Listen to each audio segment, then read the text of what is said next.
천사의 아침 방문을 찾아오신 여러분을 환영합니다. 오늘도 아침 예배 말씀으로 믿음과 위로의 시간을 갖게 되길 바랍니다. 성도 여러분 안녕하세요. 오늘도 아침 예배를 통해서 하나님과 교제하는 귀한 시간을 허락해 주신 하나님께 감사드립니다. 우리의 마음과 생각이 이 세상에서 잠시 벗어나 하늘과 동행할 수 있도록 인도해 주실 주님께 감사드리며 이제 기도하겠습니다. 하늘에 계신 하나님 아버지, 오늘도 우리의 생애를 드리기 원하는 모든 성도들이 이 앞에 나와 주님 앞에 기도드리고 예배를 드리기 원합니다. 주님, 저희의 마음을 보시고 하나님과 동행할 수 있도록 인도하여 주시옵소서. 오늘도 권면해 주시는 목사님께 성령께서 함께하여 주시고 모든 순서를 주님께서 다 주관하여 주셔서 우리의 몸과 마음이 하늘에 집중될 수 있도록 이 모든 예배를 주님께서 주관하여 주시옵소서. 예수님의 이름으로 기도드립니다. 아멘. 안녕하십니까? 오늘 읽을 말씀의 제목은 굴복된 의지입니다. 많은 분들이 복음과 의지가 깊이 연결되어 있다고 하면은 참 이상하게 생각합니다. 왜 그럴까요?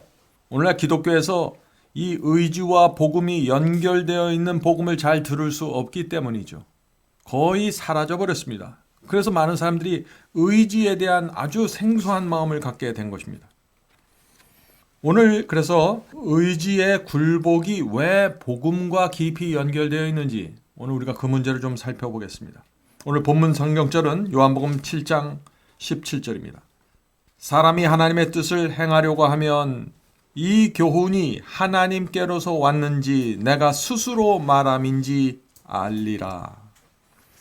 성도 여러분, 우리가 하나님의 뜻대로 정말 살기 원하면은 반드시 이것을 따져봐야 합니다. 무엇을 따져봐야 될까요? 내가 가는 길이 하나님의 뜻인지 아니면 내 뜻인지, 내가 믿는 복음이 하나님의 뜻인지 아니면 내 뜻인지, 내가 믿는 교리가 하나님의 뜻인지 아니면 내 뜻인지, 내가 갖고 있는 이 감정이 하나님의 뜻인지 아니면 내 개인적인 감정인지 따져봐야 한다는 것입니다. 그것이 요한복음이 우리에게 말하고 있는 것입니다. 그것을 분별하지 않으면은 나는 열심히 주님을 향해서 무엇을 하고 헌신하고 봉사하고 따라가고 있다고 하는데 결국은 나는 내 길을 가고 있는 것이라 하는 것이죠. 그래서 중요한 것입니다. 그래서 우리의 의지가 하나님께 굴복되어 있는지 하나님과 일치하는지 따져보아야 한다는 것입니다. 자, 본문을 읽어보죠.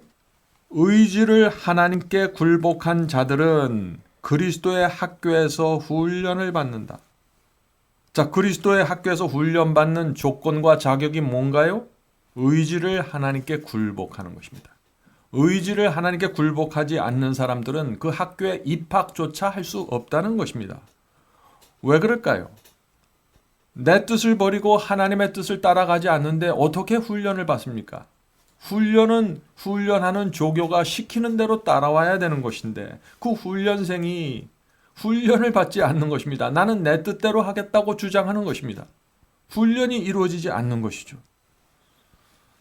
그래서 14만 4천인처럼 어린 양이 인도하는 대로 따라가는 자들, 이들이 하나님의 훈련 학교에 들어가고 졸업하면서 하나님의 인을 받고 나오게 되는 것입니다. 어린 양을 따라간다는 것이 무엇인가요? 어린 양이 누구죠? 그리스도죠. 그리스도는 자신에 대해서 어떻게 설명했습니까? 나는 곧 길이요 진리요 생명이니 나로 말미암지 않고는 아무도 아버지께 갈 수 없다 그랬어요. 그래서 어린 양을 따라간다는 것은 주님을 따라가는 것이고, 주님을 따라간다는 것은 주께서 인도하시는 좁은 길, 주께서 주시는 진리, 주께서 주시는 생명을 받는 사람이 훈련학교에 들어간다 하는 것입니다. 자, 계속해서 읽어보죠. 우리가 훈련학교에서 왜 훈련을 배워야 할까요? 왜 이 훈련이 필요합니까? 요한복음 12장 25절에 이 말씀이 있습니다. 자기 생명을 사랑하는 자는 잃어버릴 것이요 이 세상에서 자기 생명을 미워하는 자는 영생하도록 보존하리라. 성도 여러분, 우리가 정말 영생하기 원하십니까? 그러면 이 말씀을 우리가 깊이 받아들여야 되는 것입니다. 우리가 우리 생명을 지키려고 하고 우리가 우리 생명처럼 아깝게 생각하는 것들이 있습니다. 그것이 무엇인가요? 그것이 내 자존심이고 내 명예고 내가 갖고 있는 돈일 수도 있죠. 그런 것들을 우리가 아낌없이 버릴 때, 하나님께 드릴 때 훈련 학교가 들어가게 되는 것입니다. 그것이 훈련 학교에서 이루어지는 과정이에요. 계속해서 읽겠습니다. 그들은 순종하는 습관을 기르며, 자, 훈련학교, 하나님의 그리스도의 훈련학교에 입학한 사람들이 무엇을 배우는가? 두 가지를 배웁니다. 그들은 순종하는 습관을 배웁니다. 순종하는 습관을 기르며 하나님을 위해 봉사하도록 훈련을 받는다. 자, 훈련학교 두 가지죠. 순종하는 습관입니다. 두 번째는 봉사하는 훈련입니다. 그러므로 우리가 주님을 믿는다고 하면은 이 순종하는 습관과 봉사하는 훈련이 반드시 내 속에 있어야 되는 것입니다. 그것이 주 앞에서 양육받은 그리스도인의 모습이죠. 봉사하도록 훈련을 받는다는데 봉사가 뭔가요? 봉사를 하려면은 아무나 봉사할 수 있는 것이 아니에요. 어떤 사람들은 봉사하다가 화를 냅니다. 자기 마음에 안 들면. 그래서 봉사는 반드시 겸손해야 되는 것입니다. 내 감정을 내려놓아야 되는 것입니다. 내가 봉사하고자 하는 영혼들을 위해서 내가 낮아져야 됩니다. 그렇지 않으면 봉사가 이루어지지 않아요. 봉사하고 나서 내가 높아져 버리죠. 내가 이것도 하고 저것도 하고 해서 내 공로를 잔뜩 쌓아놓고 끝나버리는 것입니다. 계속해서 읽겠습니다. 우리는 도덕성이 결여된 피조물이 아니다. 복음은 이해력에만 호소하지 않는다. 자, 복음은 이해력에만 호소하지 않는다. 자, 이 말씀의 의미가 뭔가요? 복음은 우리가 이해하는 데서 끝나는 것이 아니라는 것이죠. 여기에는 반드시 도덕성이 연결되어 있다는 것입니다. 다시 말해서 우리의 양심이 연결되어 있다는 것입니다. 복음이 우리의 양심에 호소하는 것입니다. 그래서 주의 뜻대로 살고자 하는 소원을 갖게 되는 것이죠. 이것이 복음이 하는 일입니다. 계속해서 읽겠습니다. 만일 그렇다면은 복음이 이해하는 데서 끝난다면 그런 얘기죠. 만일 복음이 이해하는 데서 끝난다면 우리는 수학 공식을 다룬 책을 연구하듯이 복음에 접근할 것이며 그것은 지능과만 관련이 있을 것이다. 얼마나 분명한 이야기입니까? 복음을 그냥 이해하는 데서 분석하는 데서 끝나면 그건 우리의 IQ하고만 상관이 있지 우리의 심령과 마음과 양심과는 아무 상관이 없다는 것이죠. 계속해서 읽겠습니다. 복음의 목표는 무엇이에요? 복음의 목표는 마음이다. 그것은 우리의 도덕적 본성에 호소하며 의지를 사로잡는다. 자, 여기 또 의지에 대한 얘기가 나옵니다. 성도 여러분, 복음이 어떻게 우리의 마음을 사로잡고 의지를 사로잡을까요? 이것은 우리가 복음을 통해서 하나님이 누군지 알게 되기 때문입니다. 그래서 요한복음 17장 3절에 이런 말씀이 있죠. 요한복음 17장 3절. 영생은 곧 유일하신 참 하나님과 그가 보내신 자 예수 그리스도를 아는 것이니라. 성도 여러분, 하나님이 누군지 예수님이 누군지 알아야 합니다. 그리고 하나님께 대한 매력에 빠져야 됩니다. 하나님을 생각할 때 내 마음이 든든해져야 됩니다. 하나님의 능력, 하나님의 사랑, 하나님의 자비와 은혜 생각하면은 내 생각을 내려놓게 되는 것입니다. 그분의 엄청난 위대함을 바라보면은 내 계획과 내 감정과 다 내려놓게 되는 것이죠. 이것이 하나님께 의지를 드리는 과정입니다. 그래서 하나님을 아는 것이 곧 영생이라고 지금 요한복음은 말하고 있는 것입니다. 자, 계속해서 읽겠습니다. 고린도후서 10장 5절이 나오죠. 고린도후서 10장 5절입니다. 모든 이론을 파하며, 자, 모든 이론을 파한다는 말씀이 무슨 뜻입니까? 하나님의 말씀과 충돌하는 모든 이론입니다. 하나님의 말씀과 충돌하는 교리, 해석 다 파해져야 된다는 것이죠. 무너져야 된다는 것입니다.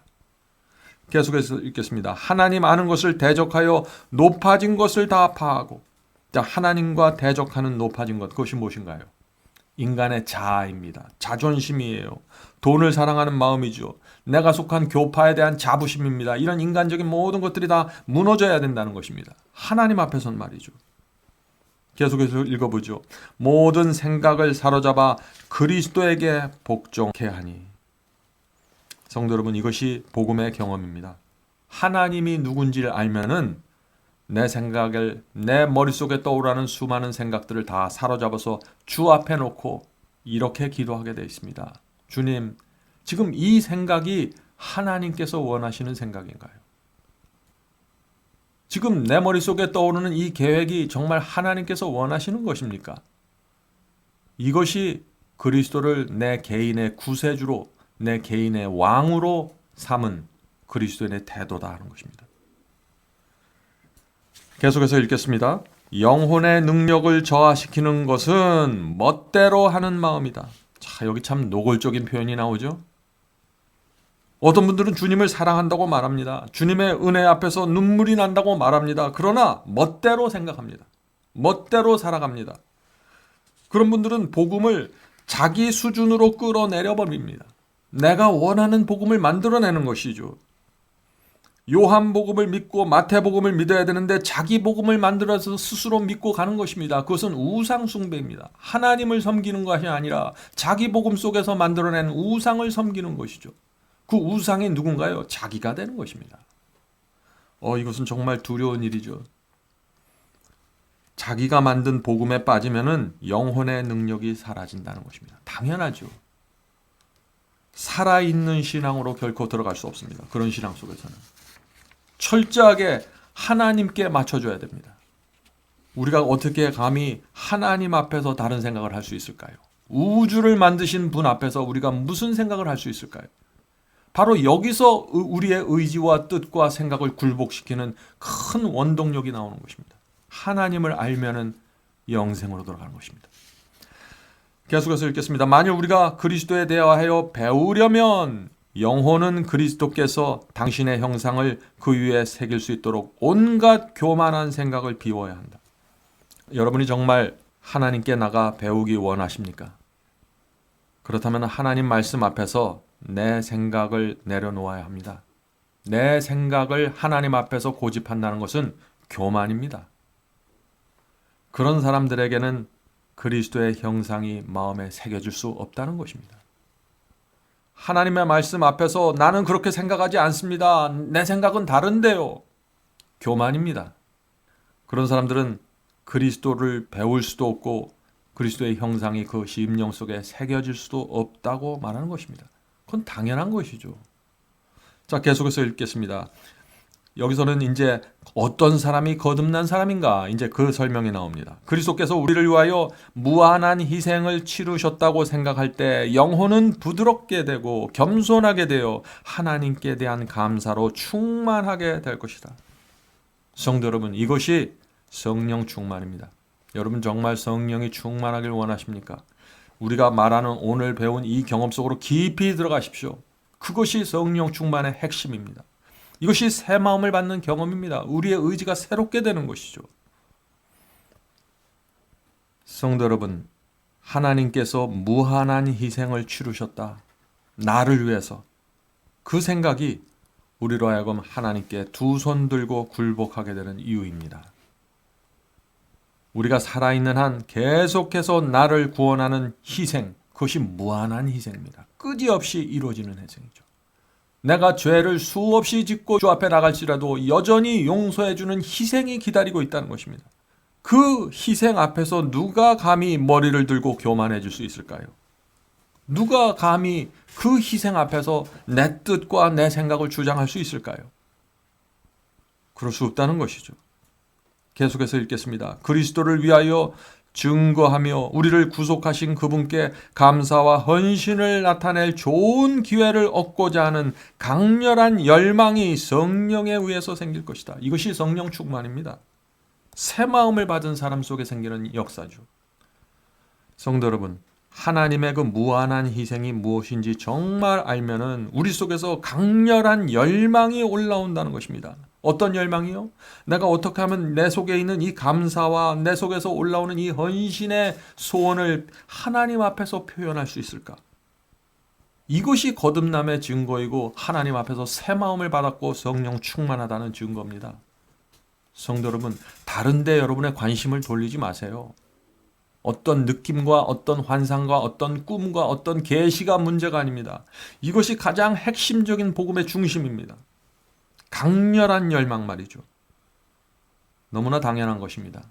어떤 남자가 여인을 진정으로 사랑하는데 그 남자에게 열망이 없으면 어떻게 될까요? 늘 여인에게 와서 나는 당신을 사랑합니다 고백하지만 열정이 없어요. 그 여인에 대해. 누가 그 사랑을 믿어줄 수 있을까요?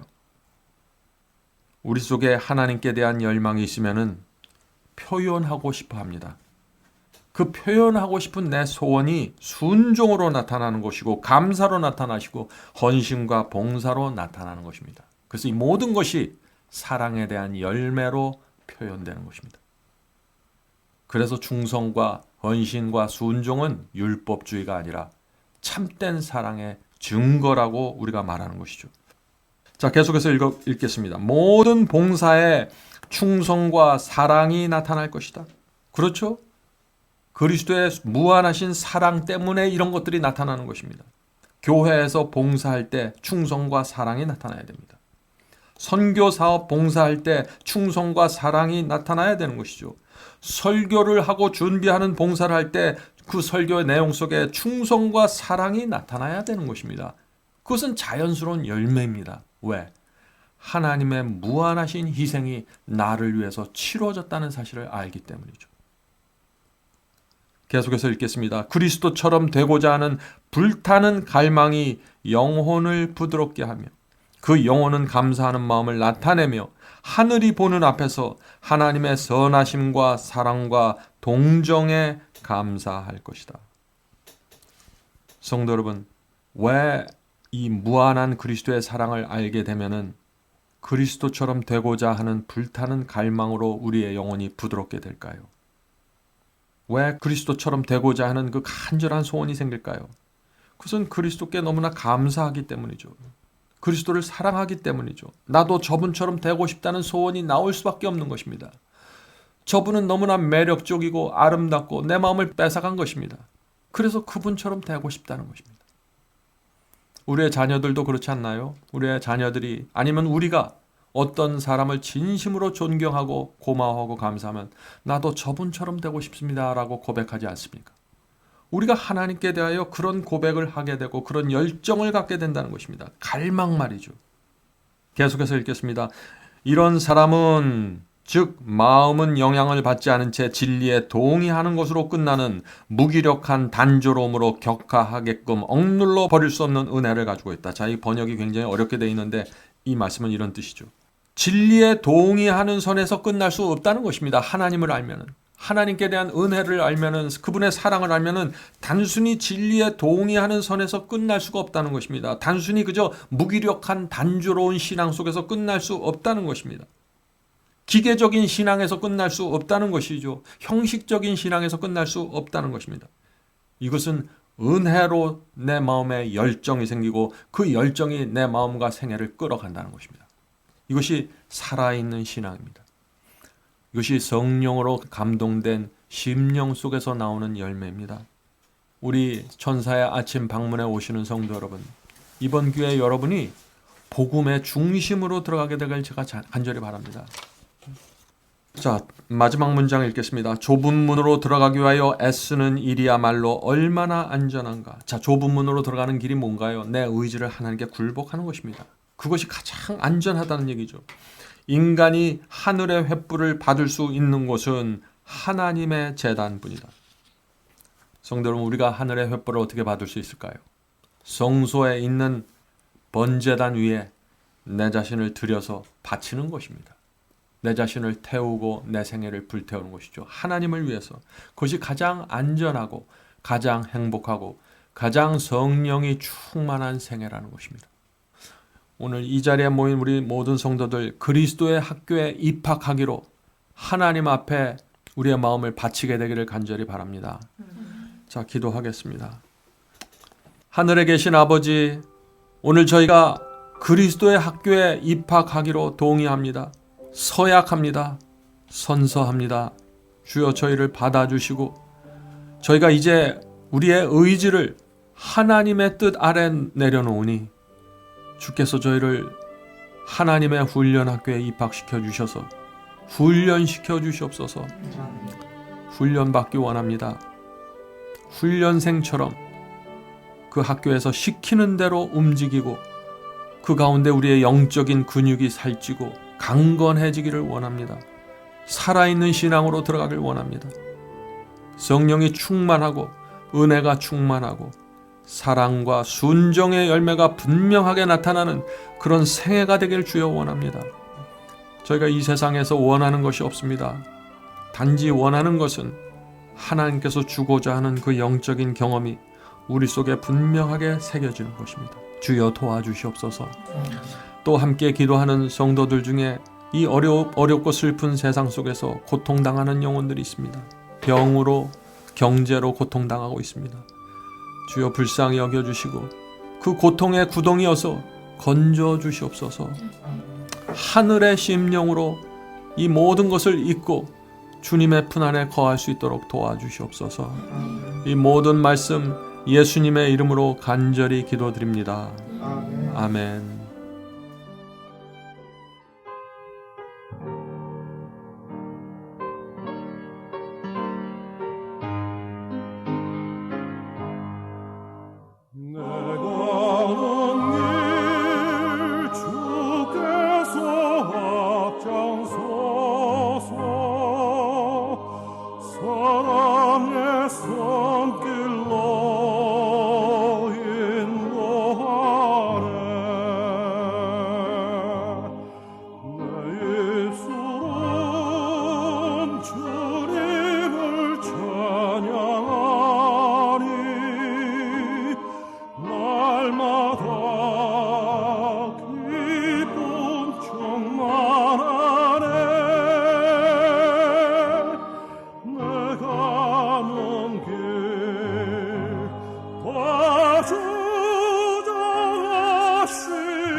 주만